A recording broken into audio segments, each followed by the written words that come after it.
Hi అండి, అందరికీ నమస్కారం. ఇది మా వంకాయ తోట. మంచి హెల్దీగా వచ్చింది. ఇది దగ్గర దగ్గర 2 నెలల 15 రోజుల తోట. కాయలు కూడా మంచిగా ఉన్నాయి, నీట్గా వస్తున్నాయి.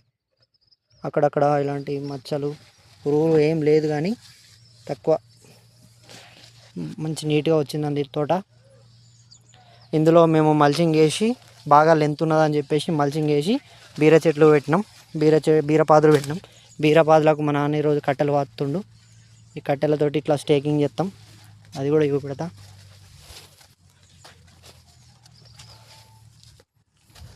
అంటే అదేమో తెల్ల వంకాయ, ఇక్కడ ఉన్నది నల్ల వంకాయ. ఇది బీర, ఇట్లా స్టేకింగ్ చేస్తాం కట్టెలతోటి. ఇది బ్లాక్, పిందెలు ఉన్నాయి మంచిగా,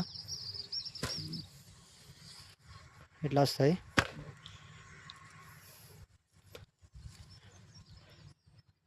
రైతుకి ఏంటంటే రెండో ఇన్కమ్, అంతర పంట లెక్క ఉండాలని చెప్పేసి ఇట్లా పెడతాం. ఒకటే పంట మీద ఆధారపడితే మనకు ఇది దాదాపు ఒక వంకాయ తోట అనేది 6 నెలల కాలం పంట.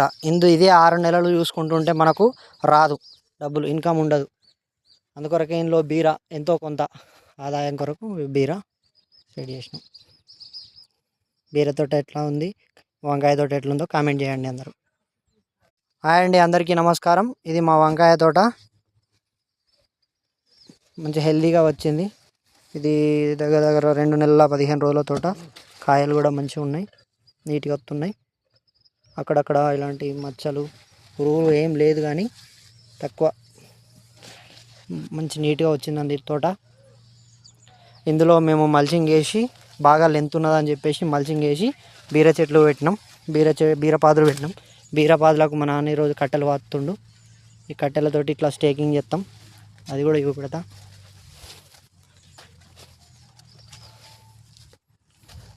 అంటే అదేమో తెల్ల వంకాయ, ఇక్కడ ఉన్నది నల్ల వంకాయ. ఇది బీర, ఇట్లా స్టేకింగ్ చేస్తాం కట్టెలతోటి.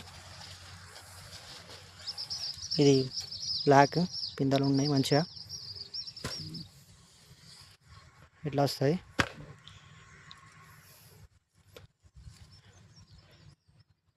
రైతుకి ఏంటంటే రెండో ఇన్కమ్, అంతర పంట లెక్క ఉండాలని చెప్పేసి ఇట్లా పెడతాం. ఒకటే పంట మీద ఆధారపడితే మనకు ఇది దాదాపు ఒక వంకాయ తోట అనేది 6 నెలల కాలం పంట. ఇదే 6 నెలలు చూసుకుంటుంటే మనకు రాదు, డబ్బులు ఇన్కమ్ ఉండదు. అందుకొరకే ఇందులో బీర ఎంతో కొంత ఆదాయం కొరకు బీర సెట్ చేసినాం. బీర తోట ఎట్లా ఉంది, వంకాయ తోట ఎట్లుందో కామెంట్ చేయండి అందరూ.